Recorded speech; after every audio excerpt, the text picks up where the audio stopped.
Today I want to talk about something called exercise oncology.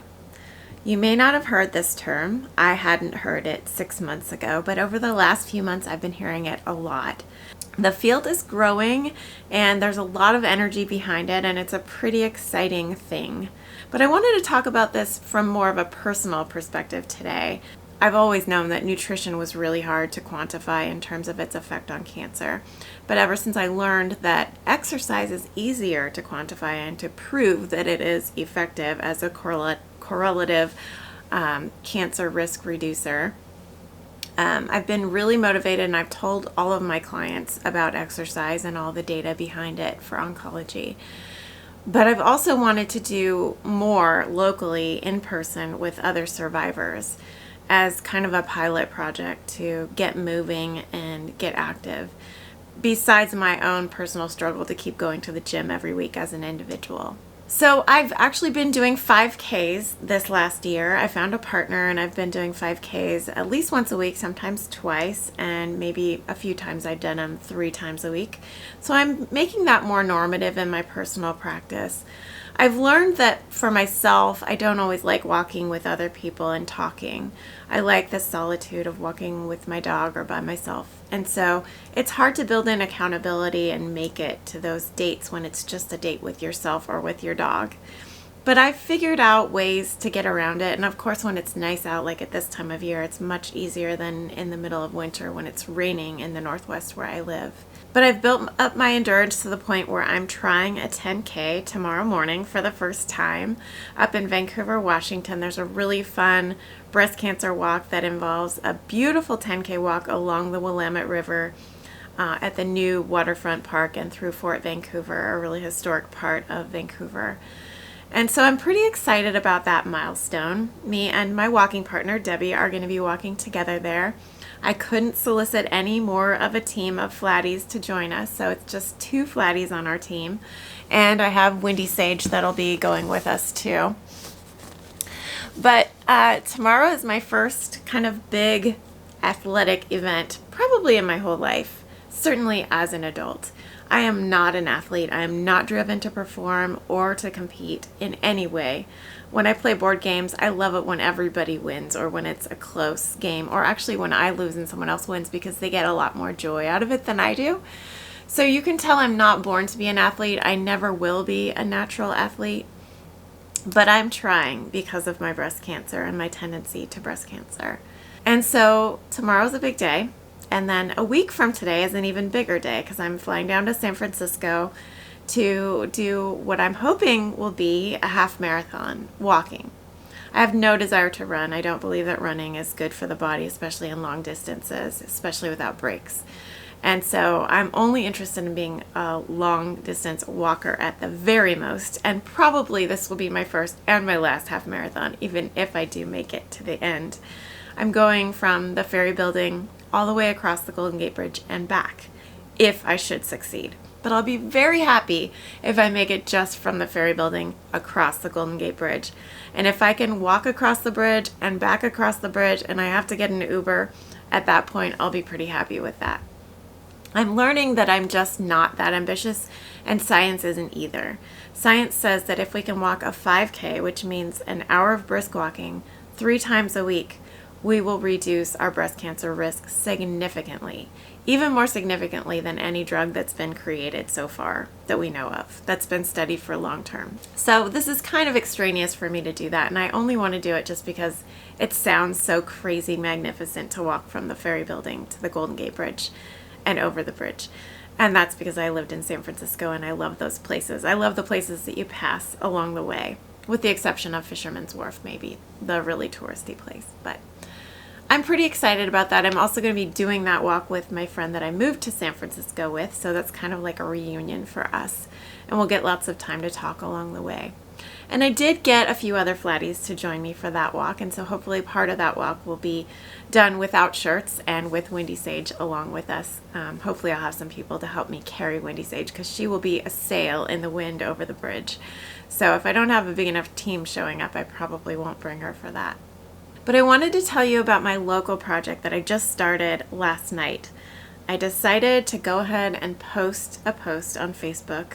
I was inspired by this week and all of the milestones that I'm about to hit. And I also have been finding out more about a certain kind of resource in my area that I wasn't aware of before. My family has walked something called the Hood to Coast or the Portland to Coast relay a handful of times in the last decade. I've done it twice myself, and I volunteered there once when I wasn't a walker. And that was really fun, but it was unnecessarily inconvenient in a number of ways. For example, it's a very long distance relay.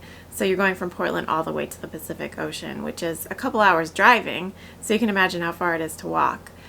And it goes through the night, which I think is just kind of a bummer. Nobody benefits from a lack of sleep, especially not at my age.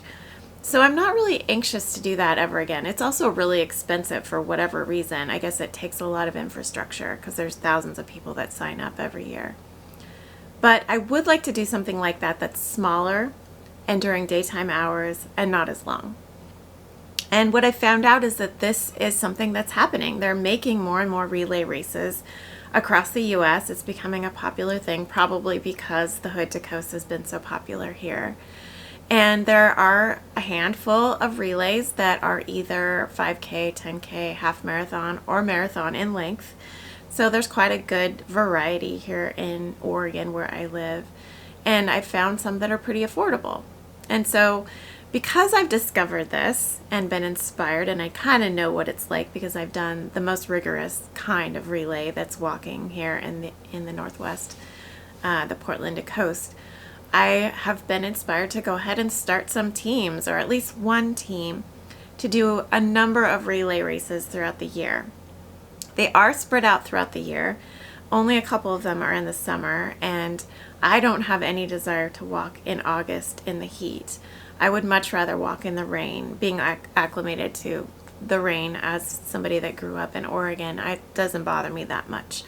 And it's much more comfortable to walk, especially briskly or speed walking, when it's cooler outside or even cold outside because your body keeps you warm. So I went ahead and put out a kind of a call out to breast cancer survivors to build a team that would do a number of relay races over the next year and take a break for the summer. And I hope that this is an annual tradition for me, and I think it might even become a nonprofit that I would pursue, because I'm kind of tired of meeting with my nutrition clients and telling them that nutrition's not really the key. It's certainly not the only key to getting healthy after breast cancer. The exercise is actually a lot more of a weighty tool in your tool belt than nutrition is, even though nutrition seems like something that would move the needle so much more. What I'm doing in my nutrition consults these days is stressing all of the other ways that we can be healthy by having better sleep and managing our stress, working less, maybe exercising less for those who are chronic exercisers, but for most of us, exercising more. And what I've learned in terms of the science, in terms of what we know right now is best, is that we need, like I said, 3 bouts a week of what they call phase 2 or zone 2 exercise, which means it's different for each of us, but it means that it's the exercise level that we would be challenged to hold a conversation, but we would still be able to hold a conversation. So we would have enough aerobic activity and breathlessness to still talk to someone next to us, but the talking would be labored. And that's what they call zone 2. That's the kind of exercise we need the most of. We don't need chronic cardio like Zumba that has no breaks. That is actually, especially for women and our hormones, way too strenuous, especially for a whole hour. And we may need that kind of strenuous exercise, but only for a few minutes. And so the kind of exercise that it's harder to make time for is that zone 2 kind of exercise, the walking, the brisk walking. And so that's what I'm making time for, and I'm not trying to overdo it by doing a half marathon every few months. I would much rather do a 5K or a 10K that's split into 2 chunks, for example, or at least a 10K that's split into 2 chunks and a half marathon that's split into 3 or 4 chunks with breaks in between. The hardest thing about training for any exercise or any kind of athletic competition is just the day in, day out, kind of boring nature of going back to that familiar nearby spot, whether it's an indoor track or an outdoor trail. And so I've had different ways to keep myself motivated. I have a weekly check-in with my friend over Marco Polo, which is a video app that you can leave video messages to each other on. And that's been really good. She's also challenged to do her daily exercising. So we're kind of equally matched in that way. I've also mentioned to my nurse practitioner at my local medical clinic where my PCP is that I would like some accountability. And so she has a weekly 10-minute check-in with me these days while I'm developing that stronger habit of doing a couple days a week 5K. The other thing I have is just some visual aids. I have these cards from back when I lived and worked in San Francisco. This is one of the Golden Gate Bridge to inspire me to make it next week and make my goal. And this is one of Christie Field, which is a state park. I think it's, oh no, it's a national park, I guess. No, it's one of the Golden Gate National Parks that was open while I lived in San Francisco, and I actually went to the inaugurational ribbon cutting of the park opening. And it's meant to be, it's a kind of a windy place, and so it's meant to be a place to fly kites. And so there was a big kite festival, and I have good memories of that day. And a year ago, on International Flat Day, I walked through Christie Field as part of our International Flat Day parade, and we walked partway across the Golden Gate Bridge. So I know kind of what it's going to feel like because I did part of this walk last year. And it was fun, and I really enjoyed it. And so these visual aids are really good motivators for me to actually make my goals, keep training, keep through the drudgery of the boring part of it, and make it to this half marathon goal. And like I said, it may be too exhausting and strenuous, and it may be something that I never do again. But I'm hoping that I'll do it maybe next year as a relay. I've already talked to the run or race organizers about bringing a relay team next year, and they were open to it. It's a very, very loose race with very few regulations and very few volunteers. It's very much self-guided. And so the gal that's in charge of it, at least this year, said that I could bring a relay team next year. So that's my goal, is to kind of chart it out this year and maybe do the whole thing, the whole marathon length next year as a relay team. I think that would be awesome. We'll probably be fighting over the Golden Gate Bridge section of the race as our relay spot because everyone will want that, I'm sure. But I will have been able to say that I've been on the bridge twice in the last 3 years, so maybe I'll give that one up myself. The thing that motivates me most, I've found, is making sure that I make it to beautiful destinations like the Golden Gate Bridge, like San Francisco, and like the Oregon coast as part of my kind of what I'm gathering, my strength building towards. My cumulative goal would be to end up in one of those beautiful places. But also for my weekly training or my daily training, I want someplace that's convenient and nearby and not too muddy in my case, because most of the year we do have mud. And I live out in the country, so it's easy to find places with mud. So those are the kind of obstacles that I've been able to get over myself and the tools that I've used for accountability myself. I think just being a part of a larger team and having regular Zoom meetings with those teammates is going to be a huge motivator. Some of those teammates will be competitive people, and so they'll want to compete against and with our team. But for me, just having people to talk through my goals and my plans and my failures through the weeks, week after week, is a huge way to succeed at something like this. So if you know somebody in Oregon who wants to join a post-breast cancer relay team, tell them to reach out to me. I'll leave my email address in the show notes below. I have a Google form for an application to fill out to be a part of the team. Everyone starts on probation and proves that they're really committed and able to communicate well. And after 6 months of probation, they are fully team members and are part of the decision-making process and planning our relays over the months and years ahead. I hope that there'll be many teams that come out of this project, both in Oregon and across the Northwest and maybe across the US or even globally, because I'm hoping to really capture the process in a way that is reusable for other people, because I think this is a really clean, simple plan for how to get women together and get us moving and exercising well. So let me know what you think about this idea. And like I said, send Oregonians my way. Anyone that's living in Oregon and willing to travel if you're not in the Portland area. We'll be mostly focusing on relays around this area or within an hour of Portland. So send them my way if you know someone like that. And stay tuned for updates, especially on Instagram. I will be posting lots of pictures and videos on Instagram over the next week about the challenges and successes of my 2 races that are coming up. And that is Instagram at A Breast Cancer Diary. Also, my podcast is called A Breast Cancer Diary, and I will be focusing more and more on women that are interested in this kind of vision, this kind of effort, especially for those of us who are non-athletes. So I'll be interviewing some folks on the podcast next season, especially around this idea of exercise oncology.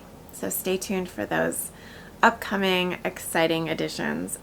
Some really good resources around exercise oncology would be the book called Outlive by Peter Attia. It is extremely dense and very detailed with lots of science that's very readable. And I just recently got his book on Audible so that I could listen to it in the car over and over because it is so dense and so interesting that I've learned that I need to listen to it more than once to really glean all of the information. He has a lot of information about exercise oncology and exercise in general in that book, and it's fascinating. And he'll give you further resources to read. The other one is just a talk by my mentor, Dr. Don Lemon, who I mentioned, and I will link that below on some of the best ways to find exercise as a risk reduction benefit for your post-breast cancer recovery. Just headed out the door for my 10K, and I forgot to mention that this video is going live on the first ever Global Lobular Breast Cancer Awareness Day, which is the 15th of this October and every October from here on.